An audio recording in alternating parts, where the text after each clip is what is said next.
ಈ ಸ್ಟೋರಿ ನೋಡಿದ್ರೆ ನಿಜಕ್ಕೂ ಕೂಡ ಶಾಕ್ ಆಗ್ತೀರಾ. ಗರ್ಭಿಣಿಯರನ್ನೇ ಟಾರ್ಗೆಟ್ ಮಾಡಿಕೊಂಡಿದ್ದ ಏಜೆಂಟ್ ಒಬ್ಬ ಮಹಿಳೆಯ ಹೆಸರಿನಲ್ಲಿ 25 ಬಾರಿ ಹೆರಿಗೆ ಮಾಡಿಸಿದ್ದ. ಅಮಾಯಕ ಗರ್ಭಿಣಿಯರೇ ಇವನ ಗುರಿ.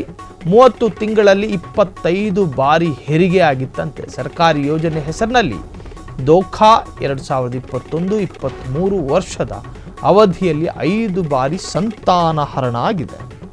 ಸೊ ಒಬ್ಬರ ಹೆಸರು ಹೇಳ್ಕೊಂಡು 25 ಹೆರಿಗೆ. ಅಮಾಯಕ ಗರ್ಭಿಣಿಯರೇ ಈತನ ಟಾರ್ಗೆಟ್. ಸೊ ಜನನಿ ಸುರಕ್ಷಾ ಯೋಜನೆ ಅಡಿಯಲ್ಲಿ ಮಹಾಮೋಸ.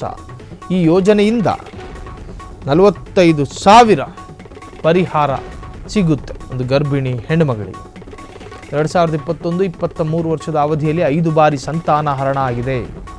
ಹಣದ ಆಸೆಗೆ ಬಡ ಹೆಣ್ಣು ಮಕ್ಕಳಿಗೆ ಮಹಾಮೋಸ ಆಗಿರುವಂತಹದ್ದು ಜನನಿ ಸುರಕ್ಷಾ ಯೋಜನೆಯ ಅಡಿಯಲ್ಲಿ ಮೋಸ. ಈ ಯೋಜನೆಯಿಂದ 45,000 ರೂಪಾಯಿ ಪರಿಹಾರ ಸಿಗುತ್ತೆ.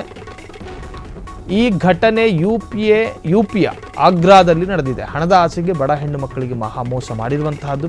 ಅಲ್ಲಿನ ಸರ್ಕಾರದ ಯೋಜನೆಯನ್ನು ತಿನ್ನಬೇಕು ಅನ್ನೋ ಕಾರಣಕ್ಕೋಸ್ಕರ ಒಂದು ಗರ್ಭಿಣಿಯ ಹೆಸರಿನಲ್ಲಿ 45 ಸಂತಾನಹರಣ ಚಿಕಿತ್ಸೆ ಆ ಘಟನೆ ನಡೆದಿರುವಂತಹದ್ದು ಯುಪಿಯ ಆಗ್ರಾದಲ್ಲಿ. ಈ ಉತ್ತರ ಪ್ರದೇಶ ಭಾಗ ಅಮಾನವೀಯ ಕೃತ್ಯಗಳಿಗೆ ಹೆಸರಾಗ್ತಾ ಇದೆ. ಒಂದು ಹೆಣ್ಣುಮಗಳನ್ನ 7 ದಿನ ಇಟ್ಕೊಂಡು 14 ಜನ ರೇಪ್ ಮಾಡಿದ್ರು ಅದೇ ರಾಜ್ಯದಲ್ಲಿ. ಸೊ ಈಗ ಅದೇ ಹೆಣ್ಣು ಮಗಳ ಹೆಸರಿನಲ್ಲಿ ಸರ್ಕಾರಿ ಯೋಜನೆಗಳನ್ನು ಹೊಟ್ಟೆಗಾಗ್ತಾ ಇದ್ದಂಥ ಪ್ರಕರಣ ಇದು. 2021-23 ವರ್ಷದ ಅವಧಿಯಲ್ಲಿ 5 ಬಾರಿ ಸಂತಾನಹರಣ ಚಿಕಿತ್ಸೆ ಜನನಿ ಸುರಕ್ಷಾ ಯೋಜನೆ ಅಡಿಯಲ್ಲಿ ಮೋಸ.